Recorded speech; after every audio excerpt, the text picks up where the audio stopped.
سلام كما يتصنفوتا في تواتن كبراتن تخطاتل تددبي تي في نساعة زدالنا لكم حاسرتن وانا وزينات حافظنا لكم قريبنا لنا كتكتاتلنا عدمنايو بكاندي عرسانة بساتهم كنفلم ጉዳይ ላዕላውነት ትግራይ በቤት ፍርድ ዝውሰን ከም ዘይኮነ ተገሊጹ በመሰረት ቤት ምክር ፌዴሬሽን ስዒቡ ቦርድ መረጻ ኢትዮጵያ ዝሃቦ መግለጽ አመልኪቱ ቤት ጽፈት ቤት ምክር ትግራይ መግለጽ ሂቦም ሰልፊ ተሽከርከርቲ አበ ከተማታት እንዳባጉናን ሽረንዳ ስላሰን ተኻይዱ ጽባህ ድማ አበ መላእ ትግራይ ሰልፍ ከም ዝቅጽል ተፈሊጡሎም ህዝባው ወያነ ሓርነት ትግራይ ምስ ፌደራላዊ መንግስቲ ኢትዮጵያ ናብ ዳግማይ ኩናትን ተኣትዩን ኢትዮጵያ ከፍርሳን ንቀርኒ አፍሪካ ድማ ዝያዳ ርግኣት ከስኡኖን ምዃኑ ተገሊጹ ጅግንነት ተጋሩ ዳግማ ብዝተረጋገጸሉ ኩናት ወርሰገ ዝነበረ ሓድነት ብምዕቃብ ህሉ ጸገማት ትግራይ ምፍታሕ ከም ዘድሊ ተሓቢሩ برئسن أب حدا تطابق نستولد أماناتو هزانات هيابن وهبتون بعوت منجدي تفلالين مرحي كاثوليكاويت بيت كريستيان ناب هاجرات أفريقيا عدت ككايدو مخانم تغليتو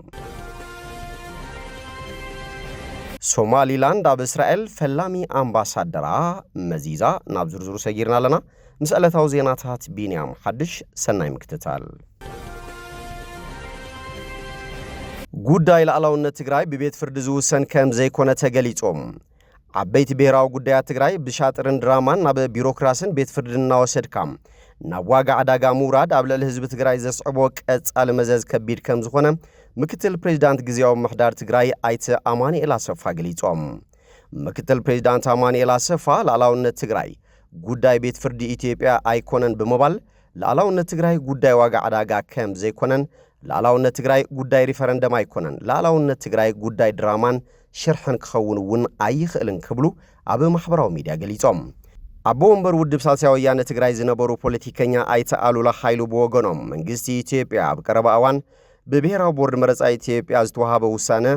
ፖለቲካዊ ውሳነ እዩ ክእረም ዝግብኦ ድማ በፖለቲካ እምበር ቤት ፍርድ ስለዝኣገዶ አይኮነን ስለዚ ዓሽ አይትበሉ ድሕር ምባል እዚ ጉዳይ ሕንጫጨን ደርሆ ጻሕቲራ ተረኽቦ ድንቁርናን ምዃኑ ብሪሆም አብ ማህበራዊ ሚዲያ አብ ዘካፈልዎ ሓሳብ ብተዛማዲ ዝተፈላለዩ ወሃብ ትርኢቶ ከም ዝሓበርዎም እዚ ቤት ፍርድ ኣጊድዎ ዝብል ዘረባ ብልጽግና ዝጠጅኦ ሽርሕ ዝሓዘለ አጀንዳ ከም ዝኾነ እናገለጹ ይርከቦም ነዚ ክስዚ ብልጽግና ኦሮሞ ዘይረብሕ ምኽንያት ደርዲሩ ብዘለዎ ክጸንዕ ከገብሮ ይኽእል ዝበሉ እቶም ጉዱሳት ወሃብ ትርኢቶም ብኻላይ ገጽ ቤት ፍርዲ ንግዚኡ ከም ዝኣገዶም ሲልካ ግዚያዊ ፖለቲካዊ ከስብ ንምርካብን ዳሕራይ ድማ ዳግም ክኽፈት ተገይሩ መንግስቲ ብልጽግና ከም ታራ ናይ ቤት ፍርዲ ጉዳይ ቆጺሩ አንጻር ህዝብ ትግራይ ውሳነ ክህብ ከም ዝኽእልውን ይሕብሮም ካብዚ ብተወሳኺ እዚ ፖለቲካዊ ጉዳይን ውሳነን እንሃለወ ናብ ቤት ፍርዲ ወሲድካ ዝግበር ክተ በአንጻሩን ብተዘዋዋርን ንዘይፍትሓዊ ሕቶን ጎበጣ ተስፋሕፋሕትን አብንን አፍልጦን ስሩዕነትን ዝህብ ከም ዝኾነ ብዙሓት እናገለጹ ይርከቡ በመሰረት ቤት ምክር ፌዴሬሽን ቦርድ መረጻ ኢትዮጵያ ዝሃቦ መግለጺ አመልኪቱ ቤት ጽፈት ቤት ምክር ትግራይ መግለጺ ሂቦም ላዕላው ግዛአትና እንድርድር ዘይቀርብ ቀይሕ መስመር ክብል ዝፈለመት መግለጺ ቤት ጽፈት ቤት ምክር ትግራይ አብ ሕገ መንግስቲ ክልልና አንቀጽ 2 ወሰን ብሔራዊ 16 እዝባር 2018 ዓመተ ምህረት ዘውጾ መግለጺ ህዝብ ትግራይ አብ ቤት ምክር ፌዴሬሽን አብ ዘይተወከለሉን ንሕገ መንግስቲ ኢትዮጵያን መንግስቲ ትግራይን ከምውን ንውዕል ፕሪቶሪያ ዝጥሕስን ኮነ ተባሂሉ ህዝብታት ትግራይና መሐራንና ተናቆረ ክነብር ዝገብር ዘሐላፍነታዊ ውሳነ ምዃኑ አስሚሩሎም ስለዝኾነ ፌደራል መንግስቲ ይኹን ቦርድ መረጻ ኢትዮጵያ በሃበ ተረኸበ ዝህበና ወይ ዝምንጥለና ምንነት አይሁልን ክብል አፍሊጥሎም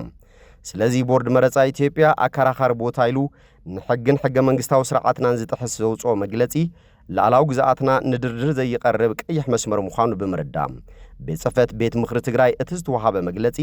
ብትሪ ይኹንን ክብል ገሊጹሎም በመሰረት እዚ እቲ ዝተዋሃበ መግለጺ ይህ ሕገ መንግስታውን ንውዕል ፕሪቶሪያ ዝጥሕስን ናብ ካልእ ጸገም ዘሰጋግርን ጉዳይ ምዃኑ ኩል ህዝቢ ኢትዮጵያን ማሕበረሰብ ዓለምን ክኹንኖን ክእረም ክገብርን አተሓሳሲቦም ሰልፊ ተሽከርከርቲ አብ ከተማታት እንዳባጉናን ሽረንዳ ስላሰን ተኻይድሎም አመላ ትግራይ ድማ ጽባህ ከም ዝካየድ ንምፍላጥ ተኻይሎም መንግስቲ ኢትዮጵያ በተካላቱ ቢሉ ወሲነዮን ዝበለው ውሳነ ዝቃወም ህዝባዊ ሰልፊ ኣብ ወረዳታትን ከተማታትን ትግራይ ብዝተጠናኸረ መልክዑ ካብ ጽባሕ ጀሚሩ ዝካየድ ኮይኑ ሎም ድማ ከተማታት እንዳባጉናን ሽረንዳ ስላሰን ብተሽከርከርቲ ሰልፊ ተኻይድሎም እቶም ሰልፈኛታት ውሳነ መንግስቲ ኢትዮጵያ መቐጸልታ ምጽናት ህዝቢ ትግራይ እዩ ምሕዝነት ትግራይ ኣምሓራን ብውዲት ጽንተታውያን ኣይናጋዓን ዝብሉ ጭርሖታት ሒዞም ኣብ ቀንዲ ጎድናታት ከተማታት ሰልፊ ካይዶም ድሕሪ ሰዓት እውን ኣብ ዝተፈላለያ ከተማታት ዝቐጸለ ኮይኑ ጽባሕ ድማ ኣብ መቐለን መላእ ትግራይን ዓብዪ ሰላማዊ ሰልፊ ክካየድ እዮም ንውሳነ ቤት ምክሪ ፌደሬሽን ስዒቡ ዝካየድ ሰልፊ ተቃውሞም ህዝቢ ትግራይ ምእንተ ህልውንኡ ዝገብሮ ሰልፊ እዩ ክብላ እውን ሓላፊት ቢሮ ጉዳያት ኮሙኒኬሽን ትግራይ ሸዊት አዲሱ ገሊጸን እቲ ሰልፊ መኸተን ብሄራዊ ህልውና ብዝብል ከም ዝካየድ እውን እተን ሓላፊት ኣብርሄን ቀንዲ ዕላማ እቲ ለካቲት 2218 ዓመተ ምህረት ኣብ መላእ ከባብታት ትግራይ ዝካየድ ሰልፊ ተቃውሞም እቲ ብፌደሬሽን ዝተወሰነ ውሳነ ሓደገኛ ከም ዝኾነን ወል ፕሪቶሪያ ብምሉእነት ይተግበር ዝብልን ምዃኑ እውን ገሊጸን ህዝቢ ትግራይ ፍትሓውነትን ተቐባልነትን ዘለዎ ምእንተ ህልውንኡ ዝገብሮ ዘሎ ሰልፊ ኮይኑ ወል ፕሪቶሪያ ብምሉእነት ተተግቢሩ ዝተወረረ መሬት ትግራይ ናብ በዓል ዋና ክምለስን ተመዛበልትና ናብ መረበቶም ንኽምለሱን ዝጽውዕ ምዃኑ እውን ገሊጸን መንግስት ፌደራል ከም ህዝብን መንግስትን ትግራይ ዝግበር ዘሎ ሰላማዊ ሰልፊ ብቕንዕና ተቐቢሉ ነቲ ዝተኣተወ ስምዕ ሰላም ፕሪቶሪያ ክትግብርን ዝተበደለ ህዝቢ ትግራይ ክሕስን ከም ዝግባእ እውን ተዛሪበን ኩሉ ኣብ መላእ ዓለም ዘሎ ትግራይ ምእንተ መንነቱን ዓዱን ከምቲ ዘርአናዮ ዝናኣድ ተበግሶን ስምዒትን ብሓደ መንፈስ ክቕጽልን ቃልሱ ክሕይልን ከም ዘለዎ እውን ኣተሓሳሲበን ህዝባዊ ወያነ ሓርነት ትግራይ ምስ ፌደራላዊ መንግስቲ ኢትዮጵያ ናብ ዳግማይ ኩናት እንተኣትዩ ንኢትዮጵያ ከፍርሳን ንቐርኒ ኣፍሪቃ ድማ ዝያዳ ርግኣት ከስእኖን ምዃኑ ተገሊጾም ምክትል ኣቦ ወንበር ሕወሓት ኣማኒኤል ኣሰፋ ዝገበሮ ቃለ ምሕተት መንግስቲ ኢትዮጵያ ንውዕል ሰላም ፕሪቶሪያ ይጥሕሶ ከም ዘሎ ብምግላጽ ሓይልታት ምክልኻል ፌደራል ኩናት ንምጅማር ፊስካ እናተጸበየ ናብ ትግራይ ገጹ ይጽጋዕ ምህላው ሓቢሮም እቲ ውዕል ሰላም ክስዕርር ዘለዎ ተኽእሎ ትሑት ምዃኑ ዝሓበረ ኣይተ ኣማኒኤል ዳግማይ ግጭት ንኢትዮጵያ ናብ ምፍራስ ዘብጽሕ ንዞባዊ ዘይምርግጋዕ ዘብእስን ንትግራይ ዘዕኖን ምዃኑ እውን ኣጠንቂቖም ስለ ዝኾነ ነቲ ኣብ መንጎ ኢትዮጵያን ትግራይን ኣብ 2013 ዓ.ም ዝጀመረ ደማዊ ኩናት ዘብቃዕ ውዕል ሰላም ንምውሓስ ማሕበረሰብ ዓለም ኢዱ ክእቱ ተሓሳሲቦም ሃገራዊ ቦርድ መረጻ ኢትዮጵያ ካብ ቤት ምክሪ ፌደሬሽን ብዝተዋሃቦ መምርሒ መሰረት ንክልላት ትግራይን ኣምሓራን ዘሰሓሓቡ ወረዳታት ካብቲ ቅድሚ ሕጂ 5 ግዜ ኣብ ትሕቲ ትግራይ ኮይነን መረጻ ዘካየድኦ ብምውፁ ንዝነበረ ወጥሪ ኣበሪኽዎሎም እቲ እናወሰኸ ዝኸይድ ዘሎ ፖለቲካዊ ውጥሪ ድማ ናብ ምውላዕ ውግእ ከይዓርግ ስግኣት ፈጢሩ ይርከብ ጅግንነት ተጋሩ ዳግም ኣብ ዝተረጋገጸሉ ኩናት ወርሰገ ዝነበረ ሓድነት ብምዕቃብ ህልው ጸገማት ትግራይ ምፍታሕ ከም ዘድሊ ተገሊጾም መበል 9 ዓመት ዝኽሪ ኩናት ወርሰገ ኣብ ወረዳ ቀይሕ ተኽሊ ፍሉይ ቦታ ወርሰገብ ዝበሃል ከባቢ ተዘኪሮም ኩናት ወርሰገ ድሕሪ ስዕረት ወራር ፋሽስታዊ ጣልያን ኣብ ኩናት ዓድዋ ሰራዊት ጣልያን ብዙሕ ምድላው ገይሩ ድሕሪ 40 ዓመት ኣብ 1928 ዓመተ ምህረት ትግራይ ንምብርካኽን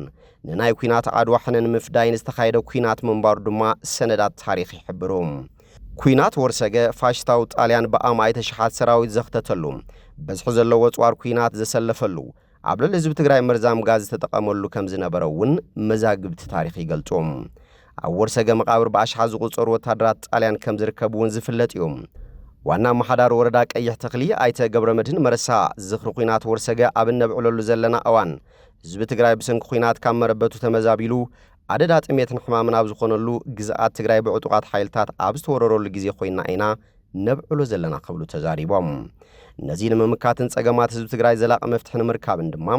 ጀጋኑ ኣያታትና ዝተጠቐሙሉ ሓድነትን ጽንዓትን ተጋሩ ብኣግባቡ ኣብ ረብሓ ምውዓል ናይ ግድን ይኽብሉ ገሊጾም እዚ ብሓድነት ተጋሩ ዓወት ተመዝገበሉን ጅግንነት ዝተረኣየሉን ኩናት ወርሰገ ናብ ፍልፍል ሃብቲ ቱሪዝም ብምውዓል ኢኮኖሚያዊ ዕብየት ትግራይ ንምርጋጽ ምስራሕ ከም ዘድልውን ኣተሓባባሪ ከይዲ ስራሕ ባህልን ቱሪዝምን ወረዳ ቀይሕ ተኽሊ ቀሺ ገብረ ሚካኤል ንረኣዮ ገሊጾም ነበርቲ ተኸባቢ እውን ኣብ ኩናት ወርሰገ ዝተመዝገበ ዓወት ካብ ውሉድ ወለዶ ክሰጋገርን ክስነድን ከም ዝግባእ ገሊጾም ኣለዉ ብርእሰ ናብ ሓደ ተጣቢቐን ዝተወለዳ ማናቱ ህፃናት ህያብን ውህብቶን ብዕውት መንገዲ ከም ዝተፈላለያ ተሓቢሮም ኣብ ሆስፒታል ኣኽሱም መጋቢት 2016 ዓ.ም ርእሰ ናብ ሓደ ተጣቢቐን ዝተወለዳ ማናቱ ህፃናት ህያብን ውህብቶን ብዕውት መንገዲ ከም ዝተፈላልያ ፕሬዝዳንት ገዛና ቢቢቲ ፋውንዴሽን ፕሮፌሰር ሙልጌታ ገብረ እግዚአብሔር ገሊጾም ፕሮፌሰር ሙልጌታን ቴሌቪዥን ትግራይ ከም ዝገለጽዎም ተጣቢቀን ዝተወለዳ ማናቱ ህፃናት ህያብን ውህብቶን ንልዕሊ ሓደ መዓልቲ ሙሉእ ዝወሰደ ብርክት ዝበሉ ሰሙያ ዝተሳተፉሉ መጥባሕቲ ከም ዝተገበረለንን ነዚ ስዒቡ ድማ ኣብዚ ሕጂ እዋን ኣብ ዝተባብዕ ኩነታት ጥዕና ከም ዝርከባ ኣብሪሆም ንሓካይምን ብኩሉ ዝተሓባበሩ ኣካላትን እውን ልዑል ምስጋና ኣቕሪቦም ሙሉእ ኩነታት ጥዕና ዘን ህፃናት ድማ ኣብ ዝቕፅሉ 2 ሰሙናት ከም ዝፍለጥ ገሊጾም እዘን ህፃናት ዝሓለፈኦ ኩነታት ህያብን ውህብቶን መጋቢት 2016 ዓ.ም ኣብ ከተማ ኣኽሱም ካብ ወለደን ኣይተ ሙኡዝ አብርሃን ወይዘሮ አልጋነሽ ሓደራኔን ተወሊደን እቲ ኩነት ፍሉይ ብምንባሩ ኣብ ሪፈራል ሆስፒታል ዩኒቨርሲቲ ኣኽሱም እስካብ ደቂ 8 ወርሒ ዝኾና ጽቡቕ ሓልዮትን ክንክንን ሰሙያ እንዳረኸባ ኣብቲ ሆስፒታል ጸኒሐን ህያብን ውህብቶን ዝመጸ መጋቢት 2018 ዓ.ም 2 ዓመት ክመልኣየን መሳቶን ብክልተ እግሮም ኣደልዲሎም እንትረግጹ እዘን ዕሸላት መሓዛ ዓራት ካብ ዝኾና 2 ዓመት ክደፍና ቀሪበን ኣለዋ ጉዕዞ ህይወት ዘንቆልዑ ኣበይ በጽሐ ሕቶ ኩሉ ዜና ውልደተን ሰምዐ ሰብ ኮይኑ ይጸንሑም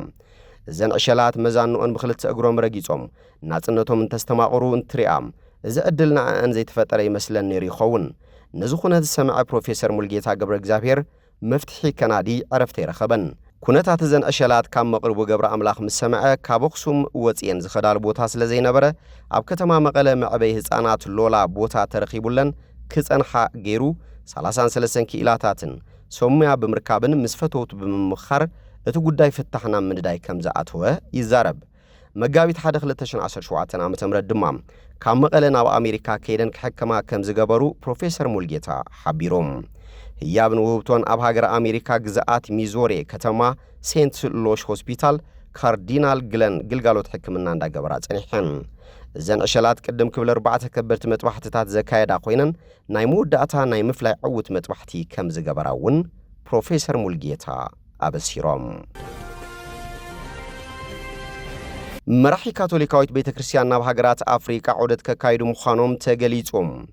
ርእሰ ሊቃነ ጳጳሳት ሊዮ መበል 14 ናብ 4 ሃገራት ኣፍሪካ ምብጻሕ ከካይዱ ምዃኖም ቫቲካን ኣፍሊጣ እቲ ካብ 13 ሚያዝያ ሒዙ ዝካየድ ፈላሚ ጉዕዞ ናብታ ኣህጉር ን10 መዓልትታት ዝጸንሕ ምዃኑ እውን ተፈሊጡሎም እተን ንምብጻሕ ኣቡነ ሊዮ ዝዳለዋ ዘለዋ ሃገራት ኣልጄርያ ካሜሮን አንጎላን ኢኳቶሪያል ጊኒን ምዃኑን እውን ተገሊጹሎም ብፍላይ እታ ቅዱስ አጎስቲን ናይ ሂፖ ዝተወለደላ ኣልጄርያ ንፈለማ ኣዋንያ ንርእሰ ሊቃነ ጳጳሳት ካቶሊካዊት ቤተክርስቲያን ክትእንግድ ንመሪሕነት እታ ቤተክርስቲያን ቅድሚ ምርካቦም ካርዲናል ሮበርት ፕሪኮስት ኣብ ዝበሃሉ ዝነበሩ እዋን ግን ናብ ኬንያን ታንዛንያን ዝርከበን ሓያሉ ሃገራት ኣፍሪካ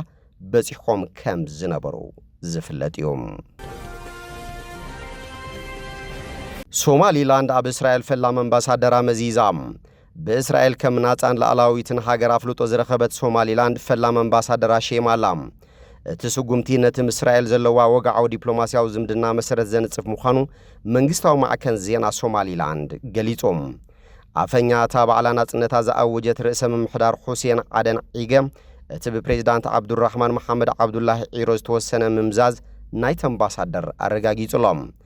ነዚ ታሪኻዊ መዝነት ዝተቐበለ ዲፕሎማሰኛ ዑመር ሓጂ መሐሙድ ዝተባሃለ ምዃኑ እውን እቲ ኣፈኛ ጠቒሶም እቲ ኣምባሳደር ክብረት ስልጣን መሰላትን ሓላፍነታትን ናይቲ ቦታ ክህልዎ ይክብል ዒገ ተዛሪቦም እቲ ስጉምቲ ዒሮ ናብ እስራኤል ፈላም ወግዓዊ ምብጻሕ ክካየድ ትጽቢት ኣብ ዝግበረሉ እዋን እዩ ተወሲዱ ዘሎም ኣብቲ ሃገር ምሰኣተወ ንኤምባሲ ሶማሊላንድ መሪቑ ብምኽፋት ኣካል ናይቲ ብመንገኝነት ኣሜሪካ ዝተበጽሐ ስምዕ አብርሃም ንምዃን ክፍርም እዩ ኣብ 2020 ቋጽራ ፈረንጂ ዝተፈረመ ስምምዕ አብርሃም ኣኮርድስ ኣብ መንጎ እስራኤልን ሓያሉ ሃገራት ዓረብን ዝተበጽሐ ኮይኑ እስራኤል ምስተን ካብ ትምስረታት ሒዛ ኣፍሉጦ ሂበና ዘይፈልጣ ሃገራት ዓረብ ዲፕሎማሲያዊ ዝምድና ክትምስርት ዘኽኣለ እዩ ብመሰረት እቲ ኣብ ቀዳማይ እብረ ስልጣን ዶናልድ ትራምፕ ዝተፈረመ ስምምዕ ሕቡራት ኢማራት ዓረብ ባሕሬን ሱዳንን ሞሮኮን ንእስራኤል ከም ሃገር ኣፍልጦ ብምሃብ ዲፕሎማሲያዊ ዝምድና መስሪተን ይርከባ ኣብ 1991 ካብ ዓባይ ሶማልያ ከም ዝተፈንጨለት ዝኣወጀት ሶማሊላንድ ውሳነ እስራኤል ዓብይ በሪ ዓለም ለኻዊ ኣፍልጦ ክኸፍተላ ተስፋ ገይራላ ፍትዋትን ክቡራትን ተኸታተልቲ ደደቢት ቲቪ ንሰዓት ዘዳልናልኩም ዜናታት እምበር ነዚኦም ይመስሉ ነይሮም ስለቲ ምክትታልኩም ኣመስጊና ቢንያም ሓድሽ ምሳኹም ጸኒሐ ሰናይ ምክትታል ምስተረፍ መደባትና